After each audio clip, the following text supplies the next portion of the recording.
Évangile de Jésus, selon Matthieu. Chapitre 8. Guérison d'un lépreux. Lorsque Jésus fut descendu de la montagne, une grande foule le suivit. Et voici, un lépreux s'étant approché se prosterna devant lui, et dit, « Seigneur, si tu le veux, tu peux me rendre pur. » Jésus étendit la main, le toucha, et dit, « Je le veux, sois pur. » Aussitôt il fut purifié de sa lèpre. Puis Jésus lui dit, « Garde-toi d'en parler à personne, mais va te montrer au sacrificateur, et présente l'offrande que Moïse a prescrite, afin que cela leur serve de témoignage. » Guérison du serviteur d'un centenier.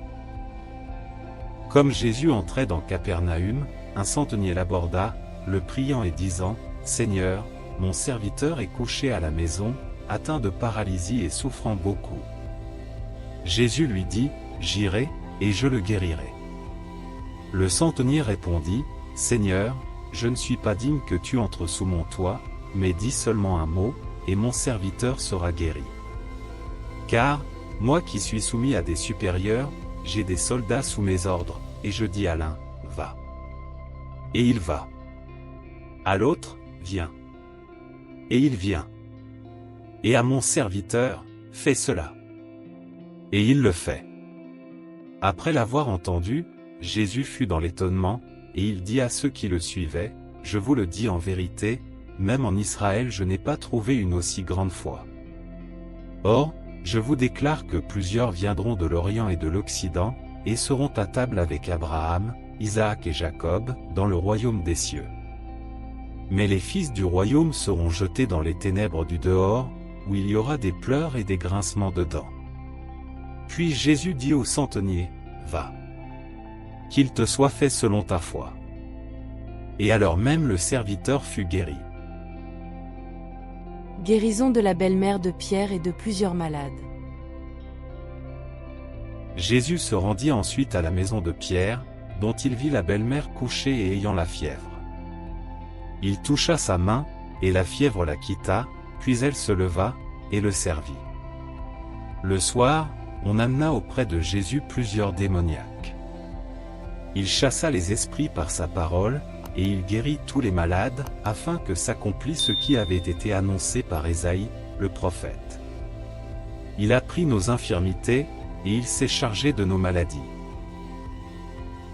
Comment suivre Jésus? Jésus, voyant une grande foule autour de lui, donna l'ordre de passer à l'autre bord.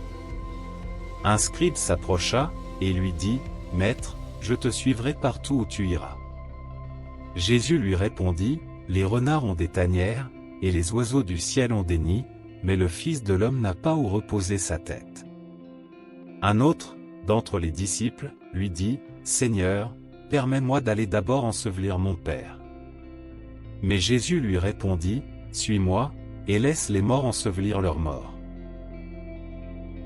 Tempête apaisée. Il monta dans la barque, et ses disciples le suivirent. Et voici, il s'éleva sur la mer une si grande tempête que la barque était couverte par les flots. Et lui, il dormait. Les disciples s'étant approchés le réveillèrent, et dirent, « Seigneur, sauve-nous, nous périssons. » Il leur dit, « Pourquoi avez-vous peur, gens de peu de foi ?» Alors il se leva, menaça les vents et la mer, et il y eut un grand calme. Ces hommes furent saisis d'étonnement, « Quel est celui-ci, disaient-ils, à qui obéissent même les vents et la mer ?» Jésus sur le territoire des Gadaréniens, 2 démoniaques guéris. Lorsqu'il fut à l'autre bord, dans le pays des Gadaréniens, 2 démoniaques, sortant des sépulcres, vinrent au-devant de lui. Ils étaient si furieux que personne n'osait passer par là. Et voici, ils s'écrièrent, « Qu'y a-t-il entre nous et toi, Fils de Dieu? Es-tu venu ici pour nous tourmenter avant le temps ?» Il y avait loin d'eux un grand troupeau de pourceaux qui paissaient. Les démons priaient Jésus, disant, « Si tu nous chasses, envoie-nous dans ce troupeau de pourceaux. » Il leur dit, « Allez. » Ils sortirent, et entrèrent dans les pourceaux. Et voici, tout le troupeau se précipita des pentes escarpées dans la mer, et ils périrent dans les eaux. Ceux qui les faisaient paître s'enfuirent, et allèrent dans la ville raconter tout ce qui s'était passé et ce qui était arrivé au démoniaque. Alors toute la ville sortit à la rencontre de Jésus, et, dès qu'ils le virent, ils le supplièrent de quitter leur territoire. Que la méditation de ce passage procure guérison à tous les malades dans le puissant nom de Jésus. Bien-aimé, il l'a fait hier, il le fait aujourd'hui et il le fera encore demain. Amen.